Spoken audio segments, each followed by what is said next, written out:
What's going on, guys? Welcome back to another Diablo Immortal video. In yesterday's video, we talked about players and people from the community recommending that I move on from Diablo Immortal and play a different game, something else in the genre to take over the channel. There's a lot of problems with that, plus, in addition, I still really do enjoy Diablo Immortal, but it brought up the question and really the whole fact that a lot of players liked Diablo Immortal better when it was a little bit more simplistic. When you look back a year ago, maybe even a little bit further, things were a little bit more basic with the game. And back then, players would always say, we want more. Diablo Immortal doesn't offer a lot. We need all this change and we want more stuff. Well, Diablo and Blizzard and NetEase have delivered in that sense, and they've brought us more things in the form of, well, we've gotten familiars come into the game, which is one of the most complex things as far as getting the familiars that you actually want and re-rolling and all of that. It's actually quite complicated, in my opinion, one of the more complicated things inside of the game.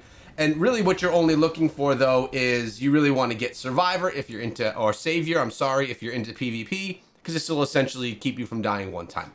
That's really the best thing about pets, besides them being cool, and besides them being able to pick up your loot when you're farming, which is actually the main reason why I personally like the pets.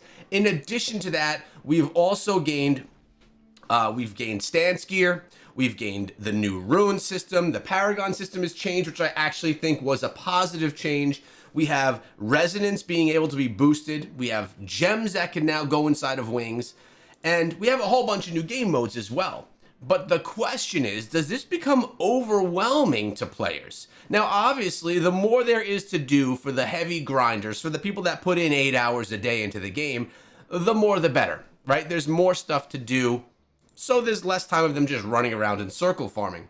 But at the same time, for players that are casual, which is probably 95% of the people that play this game, it could be overwhelming. Let's look inside of the game today and just see some examples of what there is to do today. Well, okay, this is old, right? Shadow of the Frozen Throne. Some people could still participate in that if they want to, if they haven't yet. The fishing event, honestly, one of my most neglected things. I have not done much of this at all.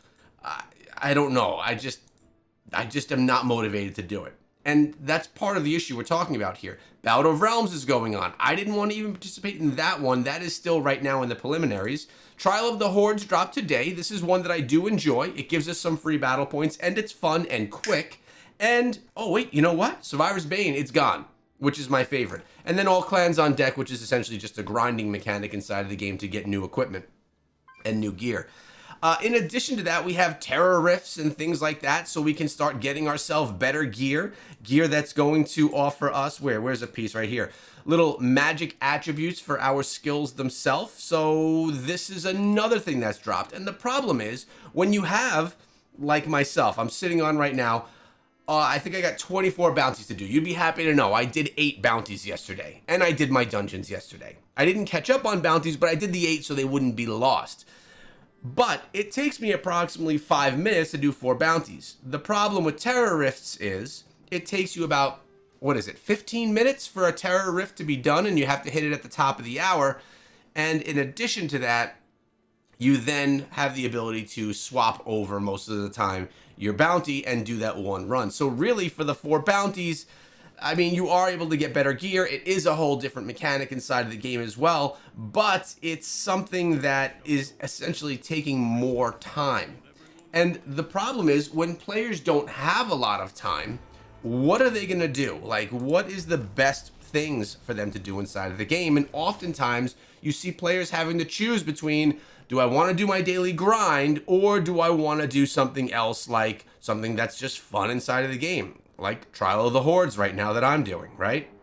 Having to make that choice all the time is something that is not ideal for some players. Some players just want to be able to play for fun, and you feel as if when you're playing just for fun and you're not playing to advance your account, you kind of feel like playing the fun stuff, like me doing this right now, is kind of a waste of your time. Now, of course, I can get some experience, as you see. We get some battle pass progression as well, which is cool. And we get some rewards, but it's not the same as doing your bounties. It's not the same as running the Herodrum, and it's not the same of doing things that are going to give you direct growth for your account every day. So I guess for me, it's all about how you play the game and how you try to engage with the game. Over the past few days, close to a week, I have not been doing everything that I will typically do in the game. I haven't been doing my bounties as well. We have been doing our dungeons. But we've been doing the dungeons cheap, right? Like I'll go with a party and I'll follow for half the time and just fight the bosses, or we'll do it cheap because I'm doing it on the side while I'm doing other things. I'm not really putting the time into it. I'm doing it so I could progress the account. And farming, it's been non-existent. I haven't gotten my monstrous essence at all for the week. And that's okay. Because when you look at things, I'm still sitting above server paragon level by 5 levels. And I think that, and I'm actually curious to see how far above server paragon level I could stay even without having to really do much, kind of with just doing the normal basic stuff. Like this is all I've gained throughout the week. It's freaking Friday. Bounties, I've only done a few. The Herodrum we've done. Random Dungeon, Elder Rifts, we have not done a ton. And even Heliquary, I missed on Monday. I think something was going on Monday. I think, was it a holiday or something? I don't know. And then last night I was only able to do a couple. See, I did more Survivor's Bane than anything else, which took away from the other things. Now also, a queue time, waiting now for 1 minute, is not the best when we're waiting for Trial of the Hordes either. You want to be able to jump into something quickly. But this is a fun game mode. And so is Survivor's Bane. So I'm not saying that I want to see less in the game. I'm just saying that sometimes we need to prioritize. Do we want to have grind or do we want to have fun? Not saying they can't be combined, because the grind can be fun, but also the grind can be a little bit daunting and you may not want to do it. Did I not hit ready? No, they didn't hit ready. Well, that's frustrating, having to go right back into the queue. Something that was cool this morning that I was happy about is I went to the market and I picked up a 3-star Void. Show you right over here. We got a 3-star Void right there for 28,000 platinum. That's what I'm talking about. We are on our journey here to get the Void Spark upgraded, and we have 1, 2, 3. Remember, one of these is a 4-star, so it's going to bump my Void Spark up to a 4-star rather than the 3, and it's going to get me to a rank 5, because as it sits right now, we are looking at a rank 4. 3 out of 4-star. I'm going to be able to bump it up to a rank 5, 4 out of 5-star, which will bump my resonance above 3,000 resonance. And I was looking at this cosmetic. Look at these little demons hanging off the side of me. Isn't that cool? Here's another one we can jump into. So I like this game mode because 1, it's quick. 2, it's kind of fun. And 3, it'll progress your battle pass. And it's really easy to get some battle pass progression right here in pretty easy fashion. And I haven't done it much with the Barbarian, but we'll see how well we can do. I remember last time this was around, we were using the Tempest. And the Tempest, I actually had a he. The he Tempest was very easy. And the problem was we were all going until the end of the round, right? You had the ability to just do massive amounts of damage everywhere. And we would last until the round had ended. So you had to make sure that you had more kills than your opponent. So essentially it was a strategy to just get more kills quickly at the end than it was to, actually kill your opponent. Because everyone was able to make it until the end. And I'm curious to see if the Barbarian's going to be the same. Right now I got a really great... this is something I should highlight. I love this Barbarian build I'm using. We'll go with the Quickening Globe right there. There we go. This Void Spark gem is actually great for this as well. Boom, look at that. I could do a healing build for the Barbarian, where there's a bunch of skills that will heal me. Let's get out of the way there. Okay, he's taken down, good. But that's only if I need to be healed, right? I'm not sure. We have 1 heal in here. There's only a minute left. Could that be enough? Is that all we're gonna need? With my cooldowns too, my check out my sprint. It's like Everlasting. Oh, I just got, let's get a heal. We're running on through everything right now. Unless if I get stunned or something, my sprint doesn't die. We can whirlwind right through. We got conduit globe as well. There's actually a lot happening here. This guy's showing up a good fight. He doesn't even know he's on YouTube right now, although he did say what's up.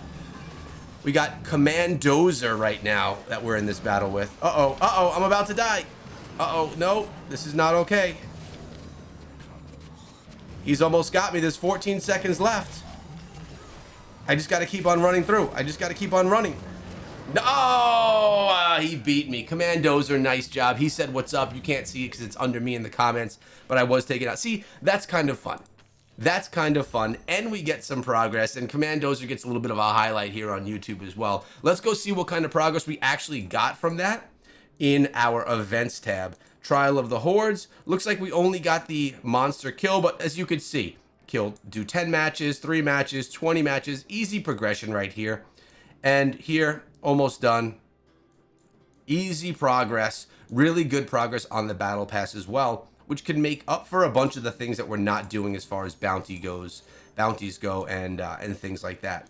So the question that we started out this video with was, would Diablo Immortal be in a better position if there were less inside of the game? If it wasn't getting as complex as it is, or do you welcome the complexity and the depth that the game has?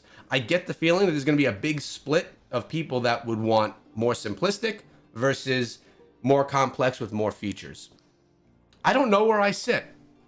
I think I like it all, but I don't like the feeling that I need to be in there grinding every single day or else I'm going to be left behind. It just doesn't feel good. For example, if you play something like Call of Duty, you just play and you upgrade your weapons, and that's really it. It's pretty easy, and you don't feel left behind if you choose to work on something instead of something else. Where here, we're always trying to keep up with Server Paragon. I don't know if that's a good or bad thing. It's also a very different genre, right? Here we're looking at an action RPG.